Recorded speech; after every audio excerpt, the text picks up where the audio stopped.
કાર્યવાહી શરૂ કરો. આરોપીએ બચાવ માટે વકીલોની એક ટીમ નિયુક્ત કરવાની પરવાનગી માંગી છે. આરોપની ગંભીરતા, ઊંડાણ અને દીર્ઘકાલીન અસર જોતા તેમને પરવાનગી આપવામાં આવે છે.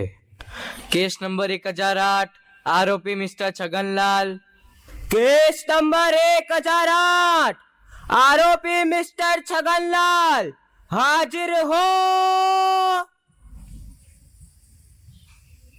આરોપી પર આરોપ છે કે તેણે લગ્નને જવાબદારી અને સંવાદના આધારે જીવવાને બદલે અપેક્ષાઓ અને અહંકારના આધાર પર જીવ્યા, જેના પરિણામે કુટુંબ પ્રણાલી કમજોર થઈ અને છૂટાછેડાની સંખ્યા વધતી ગઈ. પોતાના વ્યક્તિગત મતભેદો અને વિવાદોમાં તેણે સંતાનોની માનસિક સુરક્ષાનો પૂરતો વિચાર કર્યો નહીં. તેણે પોતાના વૃદ્ધ માતા પિતાની સંભાળ અને સન્માનને પ્રાથમિકતા ન આપી, જેના કારણે ઘરડા ઘરોની સંખ્યા અને વૃદ્ધોની એકલતા વધતી ગઈ. તેણે જીવન મૂલ્યો અને માનવ સંબંધો કરતા સફળતા અને પ્રદર્શનને વધુ મહત્વ આપ્યું છે. તેણે ડિપ્રેશન, ચિંતાઓ અને અન્ય માનસિક રોગોના કારણો ઓળખ્યા નહીં અને હવા ત્યાં માર્યા કર્યા. આરોપીને જોઈને તો નથી લાગતું કે આ એકલો આટલા બધા ગુના કરી શકે. બિલકુલ સત્ય વચન.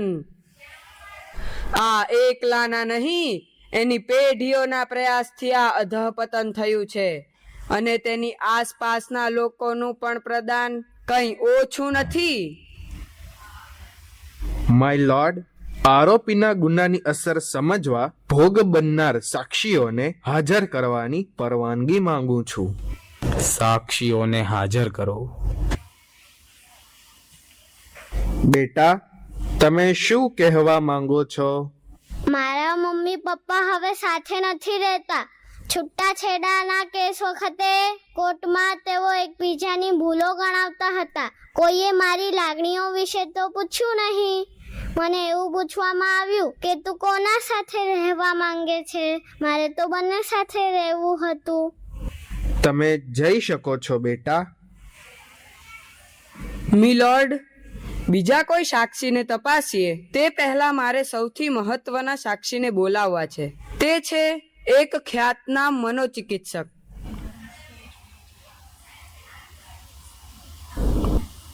સમાજમાં લોકોની અત્યારની માનસિક સ્થિતિ વિશે તમે શું કહેશો? મારા ક્લિનિકમાં આવતા દર્દીઓ વધ્યા છે.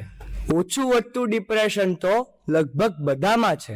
અમારા વ્યવસાયની ગોપનીયતાના કારણે બધું જણાવી નહીં શકું, પણ તમે જાણો છો કે ધારો છો તેના કરતાં સ્થિતિ અત્યંત ખરાબ છે. ભવિષ્ય તો બહુ ડરામણું છે. ડોક્ટર સાહેબ, તમે જણાવી શકો કે ખરેખર સમસ્યા શું છે? Depressive disorder, anxiety disorder, panic disorder, bipolar disorder, obsessive compulsive disorder, suicidal ideation આ બહુ વ્યાપક બની ગયા છે. પારિવારિક કલહ અને એકલતાથી કોર્ટિસોલ સ્ટ્રેસ હોર્મોન વધે છે. સેરેટોનિન મૂડ સ્ટેબિલાઇઝર હોર્મોન છે. કુટુંબમાં સ્નેહ, સમર્થન, ભાવનાત્મક સુરક્ષા સેરેટોનિનને સંતુલિત રાખે છે. ડોપામાઇન એ રિવોર્ડ હોર્મોન છે. મજબૂત સંબંધો, સ્વસ્થ આનંદ આ બધાથી ડોપામાઇન સંતુલિત રહે છે. ઓક્સિટોસિન સંબંધોનો હોર્મોન છે. માતા પિતા અને સંતાનનો સ્નેહ, જીવનસાથી વચ્ચે વિશ્વાસ, શારીરિક સ્પર્શ, ભેટવું, વહાલ, સહાનુભૂતિ આનાથી ઓક્સિટોસિન સંતુલિત રહે છે. એન્ડોર્ફિન્સ પ્રાકૃતિક પેઇન કિલર છે. સુખદ અનુભવનો હોર્મોન છે. હાસ્ય સાથે કામ કરવાથી, પરિવાર સાથે પ્રેમથી રહેવાથી એન્ડોર્ફિન વધે છે. એડ્રીનાલિન અતિશય તણાવથી વધે છે.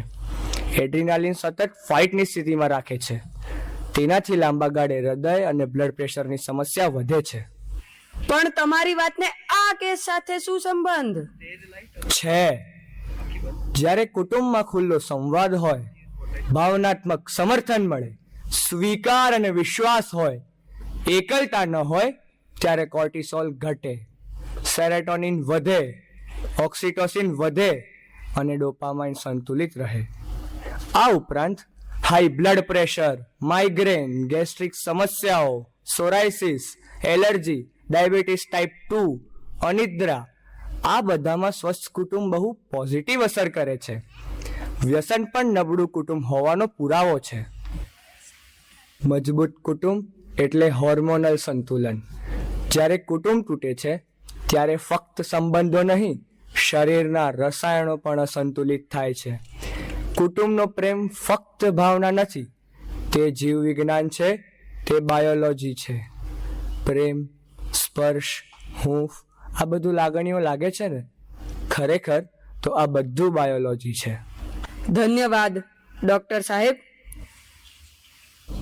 માય લોર્ડ, મારા મિત્ર વકીલ જે સાક્ષી રજૂ કરવાના છે તેમને સહ આરોપી બનાવવા માટે હું નામદાર કોર્ટને વિનંતી કરું છું.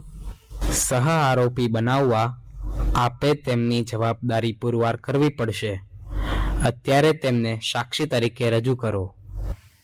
મિસ્ટર છગનલાલના પિતા ભોગીલાલ કોર્ટમાં હાજર હો.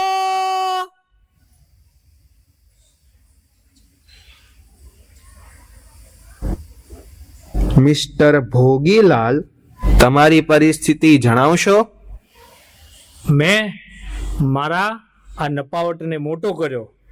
આજે તે મને સુવિધાઓ આપે છે પણ સાથ નથી આપતો. ઘરમાં જગ્યા છે પણ સમય નથી. તમને તમારા દીકરાથી સંતોષ છે? સહેજ પણ નહીં. મિસ્ટર ભોગીલાલ, તમારે સંતાન શા માટે જોઈએ? સંતાન તો ઘડપણની લાકડી છે અને વંશ ટકાવવા દીકરો જોઈએ તો ખરા જ ને. આજ તો ટ્રેજેડી છે. માળો બનાવીને એમાં બચ્ચા પેદા કરવા, આટલું જ જો જીવન હોય તો આ સંસાર તો કૂતરા બિલાડા પણ કરે છે. પિતાનું ધ્યેય આગળ વધારવા સંતાન જોઈએ, માત્ર વંશ ટકાવવા સંતાન તો જનાવરને પણ જોઈએ. પણ પિતાને ધ્યેય હોય તો ને. તમારા ઘરમાં રામાયણ, ભાગવત વાંચો છો? એવો સમય જ ક્યાં હોય છે. સવારે 10 થી સાંજે 6 સુધી વટવા જીઆઈડીસીમાં નોકરી કરીએ. પછી સાંજે થાકીને આવીને માણસ થોડીવાર ટીવી જુએ કે રામાયણ વાંચે. બોયા પેડ બબૂલ કા તો આમ કહા સે હોય. Objection my lord. બચાવ પક્ષના વકીલ મારા અસીલની ઠેકડી ઉડાડી રહ્યા છે. મિલોર્ડ, આજે હું એક માણસને નહીં, સમગ્ર પિતૃત્વને કટઘરામાં ઊભું કરું છું. આક્ષેપ સાથે નહીં, પ્રશ્ન સાથે. પિતા માત્ર જૈવિક સંબંધ નથી, નૈતિક આધાર છે. શ્રી રામ કહે છે, અહમ હિ વચનાદ્રાગ્ન પતેયમપી પાવકે ભક્ષયેયમ વિષમ તીક્ષ્ણમ પતેયમપી ચાર્ણવે. પિતાના વચનથી હું અગ્નિમાં પણ પડી જાઉં, તીખું વિષ પણ પી લઉં, સમુદ્રમાં પણ કૂદી પડું. ઘરમાં રામાયણનું વાતાવરણ હોય તો આ શ્લોકો તમારા સંતાન બોલતા હોત. ફલાણા ક્લાસ અને ઢીકણા ક્લાસ, બધાના પૈસા આપીને છૂટતા. આમ ન ચાલે. સમય આપવો પડશે, રામાયણ વાંચવું પડશે, જીવીને બતાવવું પડશે. અરે ભૌતિક સુવિધા ઓછી હશે તો ચાલશે, પણ ભાવ સંવર્ધન કરવું પડશે. ખેર, આપની પરવાનગી હોય તો માતાને બોલાવીએ. મિસ્ટર છગનલાલના માતા અમથીબેન હાજર હો.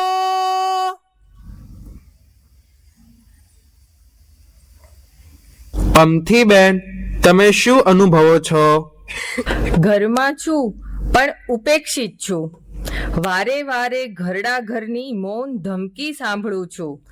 ત્યાં સારી 3 સ્ટાર વ્યવસ્થા કરી આપવા એ તૈયાર છે, ખર્ચો કરે છે, એની ના નથી, પણ આ અપમાન સહન થતું નથી. અમથીબેન, સમાજમાં ઘરડા ઘર તો બહુ મોડા અસ્તિત્વમાં આવ્યા. તે પહેલા ઘોડિયા ઘર અસ્તિત્વમાં આવ્યા, તે યાદ રાખજો. શિવાજી મહારાજનું કારણ જીજાબાઈ હોય તો ઘરડા ઘરનું કારણ કોણ? અને ગર્ભમાં અભિમન્યુએ શિક્ષણ લીધું હતું. આવું કાંઈ તમે ગર્ભાવસ્થા દરમિયાન ધ્યાન રાખ્યું હતું? માતૃમુખેન વાર્તા કથનમ. તેને નાનપણમાં દરરોજ વાર્તા કહી હતી? તેને શૌર્ય ગીતો સંભળાવ્યા હતા? એક માં 100 શિક્ષકની ગરજ સારે છે. પણ મોબાઈલ નીચે મૂકે તો માતૃમુખેન શિક્ષણમ. અયોધ્યા કાંડમાં કૌશલ્યા માતા શ્રી રામને શિક્ષણ આપે છે. યમ પાલયસી ધર્મત્વમ ધૃત્યા ચ નિયમેન ચ સ વૈ રાઘવ શાર્દુલ ધર્મસ્ત્વામ અભિરક્ષતુ. તું જે ધર્મને ધીરજ અને નિયમથી પાડે છે એ જ ધર્મ તારી રક્ષા કરે છે. માતા પુત્રને ધર્મનિષ્ઠ રહેવાનો ઉપદેશ આપે છે. આ છે આદર્શ શિક્ષણ, આ છે મૂલ્ય શિક્ષણ. આ શિક્ષણ પ્રાપ્ત હોય તો સમાજમાં ઘરડાઘર હોય. તમે લોકોએ પગ પર કુહાડો માર્યો છે.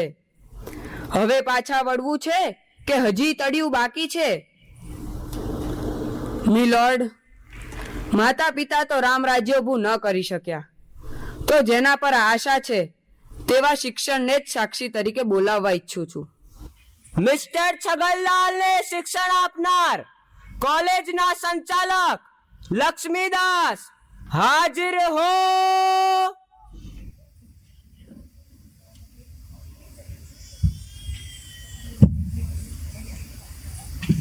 લક્ષ્મીદાસ સાહેબ, તમારા વિદ્યાર્થીથી કોઈ સંતુષ્ટ નથી, તો તેના માટે જવાબદાર કોણ? એટલે મારા ગળે ગાળીઓ પહેરાવાનો છે? આવો એકવાર અમારી કોલેજમાં. ક્વોલિફાઈડ સ્ટાફ છે, બધી જ સગવડ છે, ધમધમતી કો કરિક્યુલર એક્ટિવિટી છે, ફરજિયાત હાજરી છે, ગેરહાજરના ઘરે મેસેજ જાય છે, કેમ્પસમાં સારી કંપનીના પ્લેસમેન્ટ છે. પછી પણ કોઈ વિદ્યાર્થી નિષ્ફળ જાય તો તેમાં અમારી શું જવાબદારી? આ વાત થઈ સાક્ષર કરવાની અને કલાઓ શીખવવાની. બાળકની કેળવણી, ભણતર, ઘડતર, ચણતર, આ બધું પણ તમારી જ જવાબદારી છે. રોટલા કમાતા શીખવાડ્યું, પણ કુટુંબની સાથે બેસીને રોટલા ખાતા કોણ શીખવશે? તમે દોડતા શીખવાડો છો, પણ બીજાની સાથે ચાલતા નથી શીખવતા. પરિણામ એ છે કે માણસો એકલા થઈ જાય છે, સૂકા વાંસડા જેવા. અને આ ડિગ્રી પર ભરોસો પણ કોને છે હવે? ડિગ્રી જોઈને ન કોઈ દીકરી દે, ન કોઈ નોકરી દે. ડિગ્રી વાળા માણસો વધી રહ્યા છે, પણ ધર્મનિષ્ઠ માણસો ઘટી રહ્યા છે. હજુ ધરાયા નથી આ મેકોલેના ખચ્ચરો અને ટટ્ટુઓ બનાવવાના કારખાનાથી? હજુ લોહી ઉકળતું નથી અંગ્રેજોની પરોક્ષ ગુલામી સામે? યુગાનુકૂળ સાથે સાથે ધર્માનુકૂળ શિક્ષણ નહીં આપીને કયો ઉદ્ધાર કરી લીધો? વાળ્યો ન વળે એ હાર્યો તો વળે જ. તમારે હાર્યા પછી પણ નથી વળવું? પડ્યા તોય ટંગડી ઊંચી જ રાખવી છે? શ્રીરામનું શિક્ષણ જુઓ, શ્રીરામના પ્રશ્ન જુઓ. આ તમારું ઇન્ક્વાયરી બેઝ લર્નિંગ અને ક્રોસ સબ્જેક્ટ કનેક્શન બધું સમજાઈ જશે. વારિણો વિદ્યમાનસ્ય કિમયમ તુમુલો ધ્વનિ. આ વિજ્ઞાનનો પ્રશ્ન છે. ત્રૈલોક્યમ કથમાક્રમ્ય ગતા નદ પતિમ પ્રતિ.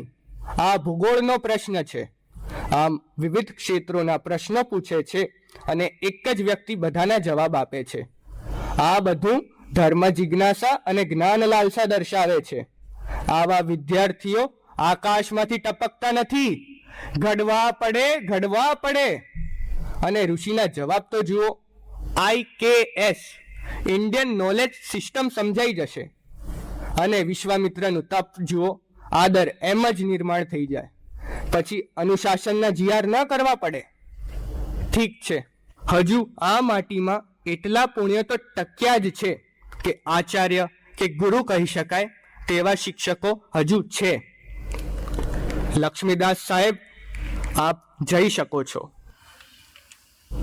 મિલોડ, સમાજ સુધી રામાયણ પહોંચાડવાની જવાબદારી જેની છે, અથવા જેણે તે જવાબદારી લીધી છે, તે લોકરંજન હેતુથી રામાયણ કહે છે.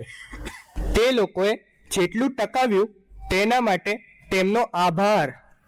પણ સમાજ સુધી જે ન પહોંચાડ્યું તે માટે ભગવાન શ્રીરામ તેમને માફ ન કરે. ના આ ધરતી માફ કરે, ના વાલ્મીકી ઋષિ, કોઈ માફ નહીં કરે. આપ અનુમતિ આપો તો રોટલા માટે કથા કરતા હોય તેવા એકાદ કથા કલાકારને બોલાવીએ. રોટલા માટે રામાયણ અને ભાગવતની કથા કરતા હોય તેવા કથા કલાકારને હાજર કરો.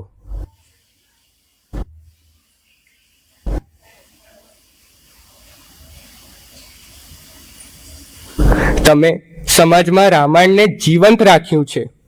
બેશક અમે તમારા ઋણી છીએ, પણ રામાયણની આટલી કથાઓ થાય છે છતાં દશરથ રાજાના પરિવારની ત્યાગ અને બલિદાનની ભાવના સમાજમાં ટ્રાન્સફર કેમ ન થઈ? તે અમારો વિષય નથી. કહેવું તે અમારું કામ છે. હું ગ્રંથ ખોલ્યા વિના આખી કથા કરી શકું છું. મારા ભક્તો પરદેશમાં પણ છે અને હું ત્યાં ઇંગ્લિશમાં કથા ટેલિંગ કરું છું. ઇંગ્લિશમાં રામ નામનો પ્રસાર કરું છું. એ બધું કરો, પણ કૃષ્ણ ભગવાનની બાળપણના 9 વર્ષની જ કથા કેમ કર્યા કરો છો? આખા જીવન દરમિયાન તેમણે કરેલા સાહસના કામો લોકોને કેમ નથી કહેતા? રામ અને કૃષ્ણના પરાક્રમો હાઇલાઇટ કરીને દેશમાં શૌર્ય કેમ ઊભું નથી કરતા? શ્રી કૃષ્ણનું માખણ બતાવો છો તો સુદર્શન ચક્ર પણ બતાવો ને. આ સમાજને શિવજીની ભાંગ બતાવો છો તો શિવજીનું ત્રિશૂળ પણ બતાવો ને. તેમને બતાવો કે તેમના માતાજીના હાથમાં પણ શસ્ત્ર છે. લોકોને સમજાવો કે શ્રી રામ વનમાં ગયા, બધું મૂકીને ગયા, પણ ધનુષ્ય બાણ તો સાથે લઈને જ ગયા હતા. તમે મૂળ વાત જ હાઇલાઇટ નથી કરતા. ભજન, ધૂન અને ગઝલો ગાઓ છો, બધા ઊભા થઈને નાચે છે, તેમાં તમે તમારી સફળતા માનો છો. એકચ્યુઅલી શ્રી રામના પરિવારે કરેલો ત્યાગ અને બલિદાન સમાજમાં દેખાય તો તમારી સફળતા છે. લક્ષ્મણજીને વનમાં જતી વખતે સુમિત્રા માતા જે ઉપદેશ આપે છે, રામમ દશરથમ વિદ્ધિ મામ વિદ્ધિ જનકાત્મજામ અયોધ્યામ મટવિમ વિદ્ધિ ગચ્છતાત યથા સુખમ. રામને જ દશરથ માન, સીતાને જ સુમિત્રા માન અને વનને અયોધ્યા સમજી લે. હે તાત, સુખેથી જા. આમાં છે ભાઈ ભાઈ સાથે કઈ રીતે રહેવાય તેનું શિક્ષણ. આ જ્ઞાન તમે પીવડાવ્યું હોત તો આજે જમીનના ટુકડા માટે ભાઈ ભાઈના ખૂન ન થતા હોત. જવા દો. જ્યાં આખો સમાજ મૂડીવાદી થયો છે, આભ ફાટ્યું છે, તેમાં તમને એકલાને શું દોષ આપવાનો? જાઓ, વાલ્મીકી ઋષિની માફી માગો. હવે વાર્તાઓની સાથે સાથે રામાયણનો હાર્દ પહોંચાડવા પ્રયાસ કરજો. મારો રામ રાજી થશે. જય શ્રી રામ. મારે નામદાર કોર્ટ સમક્ષ સૌથી મોટા જવાબદારને રજૂ કરવા છે. રાજકીય નેતા શ્રી ખુરશી પ્રસાદ હાજર હો.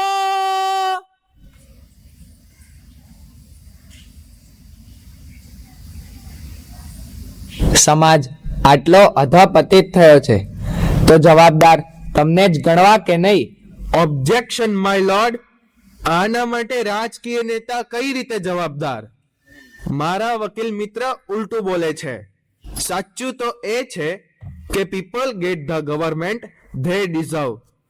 લોકો જેને લાયક હોય તેવી સરકાર તેમને મળે.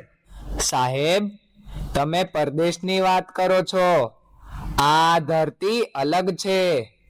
આ રાજા કાલસ્ય કારણમની ધરતી છે.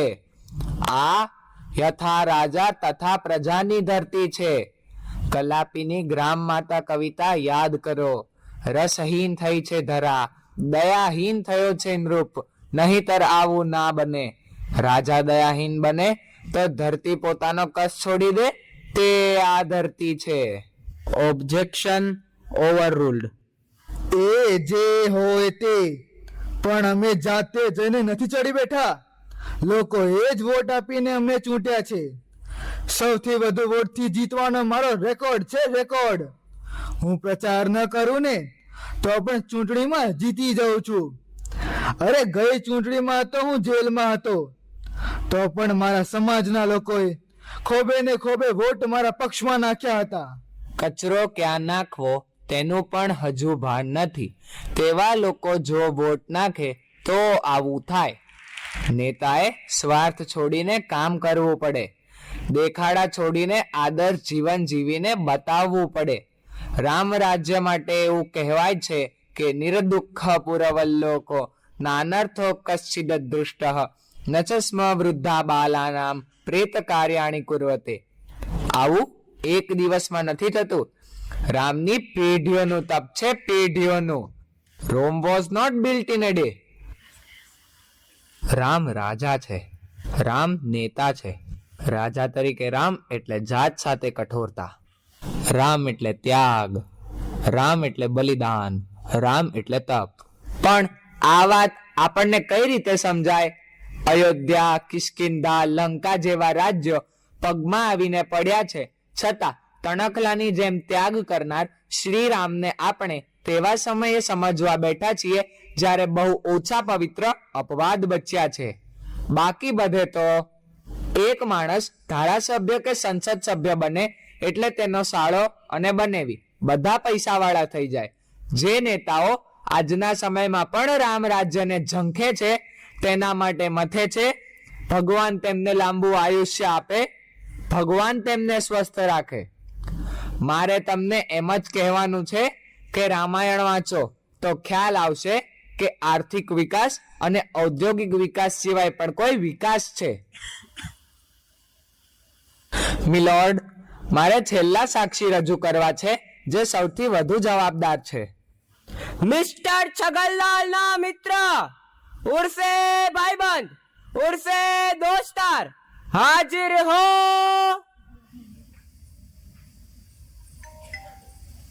મિસ્ટર છગનલાલની આસપાસના બધા લોકો તો નિષ્ફળ ગયા, પણ તેમને જો એક સારો મિત્ર મળી જાત ને તો નંદ ઘેરા નંદ ભયો. તમને ખબર છે શ્રીરામ અને સુગ્રીવની મિત્રતા ક્યાં અને કેવી રીતે થઈ? સોરી, તમને ક્યાંથી ખબર હોય? ના તમારે લોહીમાં રામાયણ છે, ના ગળદૂધીમાં રામાયણ છે, ના ધાવણમાં રામાયણ છે, ના વાતાવરણમાં રામાયણ છે. શ્રીરામ મિત્ર માટે કહે છે ધન ત્યાગ સુખ ત્યાગો દેશ ત્યાગો પીવાનગ વયસ્યાર્થે પ્રવર્તન્તે સ્નેહમ દૃષ્ટવા તથા વિધમ. સજ્જન પુરુષ પોતાના મિત્રનો અત્યંત ઉત્તમ પ્રેમ જોઈને જરૂર પડે ત્યારે તેના માટે પોતાના ધન, સુખ અને દેશનો પણ ત્યાગ કરી દે છે. શ્રીરામ અને સુગ્રીવની મિત્રતા હનુમાનજીની હાજરીમાં ઋષ્યમુખ પર્વત પર મંત્રોચ્ચાર કરીને અગ્નિની સાક્ષીએ થઈ હતી. તતો અગ્નિમ દીપ્તમાનમ તૌ ચક્રતુઃ પ્રદક્ષિણમ સુગ્રીવો રાઘવશ્ચૈવ વયસ્ય ત્વમ ઉપાગતો. ત્યાર પછી બંને પ્રજ્વલિત અગ્નિની પ્રદક્ષિણા કરી. તે પછી સુગ્રીવ અને રાઘવ એકબીજાના મિત્ર બન્યા. અને તમારી મિત્રતા? ગલ્લા પર સિગારેટ સળગાવીને થઈ હતી. અધમ વાતાવરણમાં થયેલી મિત્રતા પાસેથી ઉત્તમ પરિણામોની અપેક્ષા ન રાખી શકાય. હા, એ જમાના ગયા. હવે જલસાના જમાના છે, જલસાના. અને તમારી પેઢીમાંથી પણ એવા ઉદાહરણો શોધી આપો, પછી હોશિયારીઓ મારજો. તમે લોકોએ પણ મોટી મોટી વાતો જ કરી છે. અમારે કોઈનું જીવન જોઈને શીખવું હોય તો જીવી શકાય તેવા ડીવા દાંડી જેવા વડીલો છે ક્યાંય? અમે જે જલસા કરીએ છીએ એ એમણે કરવા હતા પણ ન કરી શક્યા, એટલે બધા અતૃપ્ત લોકો અમને સલાહ આપે છે. રામ, સુગ્રીવ અને નિષાદરાજ ગુહ જેવા મિત્રો મળે અથવા આવા મિત્રો બનો તો ફ્રેન્ડશિપ ડે ઉજવજો. નીકળો. આરોપી મિસ્ટર છગનલાલ, તમારે કંઈ કહેવાનું છે? મિલોડ, હું મારો દોષ સ્વીકારું એ પહેલા મારે એક સવાલ પૂછવો છે. શું હું ખરેખર દોષિત છું કે હું ગૂંચવાયેલો છું? હું તો પરિવાર ઈચ્છતો હતો, પણ મને શીખવાડવામાં આવ્યું કે સફળતા પહેલા આવે. મારે તો માતા પિતાને સાથે જ રાખવા હતા, પણ સફળતાની વર્તમાન વ્યાખ્યા મારા માતા પિતાએ જ મને શીખવાડી છે. મને માતા પિતાએ, નેતાએ, ધાર્મિક લોકોએ કે મિત્રોએ કોઈએ સૂઝ તો ના આપી, હિંમત પણ ના આપી કે હું ખોટા પ્રવાહની સામે લડી શકું. હું અંદરથી તૂટી ગયો છું, પણ સુવિધાઓના નશામાં મને એમ લાગે છે કે હું સુખી છું. હું સુખી છું એમ સાબિત કરવા મેં સુખની નવી વ્યાખ્યાઓ બનાવી લીધી છે. ટૂંકા ગાળાના સુખની ઘેલછામાં હું વિસરી ગયો કે બંધનમાં જ મીઠાશ છે, બંધનમાં જ વિકાસ છે, બંધનમાં જ સંગીત છે અને બંધનમાં જ ઉડાન છે. હું દોષી છું, પરંતુ ઈરાદાથી નહીં, અહંકારથી નહીં, મારા ખોટા ખ્યાલોથી હું દોષી છું. મિલોડ, જો મારો દોષ એ છે કે મેં જીવનને સમજ્યા વગર જીવી લીધું, તો હા, હું દોષી છું. તમે દોષી છો કારણ કે તમે સંબંધોને ટેકન ફોર ગ્રાન્ટેડ કર્યા. તમે ભૌતિક સફળતાને સર્વોચ્ચ માનીને ભાવ સંબંધોને કોરાણે મૂક્યા. વિચારવાનો વિષય એ છે કે જે દેશમાં રામાયણ જેવો ગ્રંથ હોય ત્યાં કુટુંબ ભાંગે જ કેવી રીતે? બહુ મહેનત કરીને પરદેશી લોકોએ અને વામપંથી વિચારધારાવાળા લોકોએ ભારતીયતા ખતમ કરવા પૂરો પ્રયાસ કર્યો છે. યુદ્ધથી નુકસાન થાય તેના કરતાં વધારે નુકસાન આ લોકોએ ખ્યાલો અને માનસિકતા ફેરવીને કર્યું છે. તેનું આ પરિણામ છે. દુનિયા પાસે નથી, તે આપણી પાસે છે. તે છે કુટુંબ વ્યવસ્થા. પશુ સ્વેરાચારી હોય, પણ માણસે તો બંધન સ્વીકારવાના હોય. કુટુંબ વ્યવસ્થા છિન્ન ભિન્ન થયા પછી આપણે પશુ કરતા કંઈ અલગ નથી. રામાયણ પાસેથી સૌથી મોટી વાત ઉપાડવાની જો કોઈ છે તો તે છે કુટુંબ વ્યવસ્થા. ત્યાગ અને બલિદાનના પાયા પર ઊભી રહેલી કુટુંબ વ્યવસ્થા. રેતીના ઢગલામાં એક કણને બીજા કણ સાથે કોઈ બોન્ડ નથી, એટલે આ એક ઢગલો છે, કુટુંબ નહીં. પરંતુ આ કોર્ટ એ પણ સ્વીકારે છે કે તમે એકલા નથી, તમે સમગ્ર માનવજાતના પ્રતિનિધિ છો. આથી તમને સજા આપવામાં આવતી નથી. રામાયણનો અભ્યાસ કરો, જીવીને બતાવો, સંતાનો માટે નિદર્શન બનો. Children are poor listeners, they are good followers. તેમના માટે ડેમોન્સ્ટ્રેશન બનો. તેમની સાથે સમય વિતાવો. વૃદ્ધોની એકલતા સમજો. સંબંધમાં ભોગ અને અહંકારને બદલે સંવાદને પ્રાથમિકતા આપો. કોર્ટને સજા કે દંડમાં રસ નથી, અમને સુધારમાં રસ છે. રામાયણ વિના ઉદ્ધાર નથી, વાલ્મીકી વિના કોઈ ઉકેલ નથી. દરરોજ સાંજે ઘરમાં સાથે બેસીને રામાયણ વાંચો. ચાલો પાછા વળી જઈએ, ભૂલ્યા ત્યાંથી ફરી ગણીએ. અને હા, આ કોર્ટ અંતિમ કોર્ટ નથી. સૌથી મોટી એક કોર્ટ છે ઉપરવાળાની. તે ન તો સાક્ષી બોલાવે છે, ન જુબાની લે છે. ગતિર ભરતા પ્રભુ સાક્ષી, એ ખુદ બધી ઘટનાઓનો સાક્ષી છે. ઉપરવાલા સબ કુછ દેખતા હૈ. એટલે ચાલો પાછા વળી જઈએ, ભૂલ્યા ત્યાંથી ફરી ગણીએ. ચાલો રામાયણ વાંચીએ, રામાયણ માણીએ, રામાયણ જીવીએ, ભૂલ્યા ત્યાંથી ફરી ગણીએ.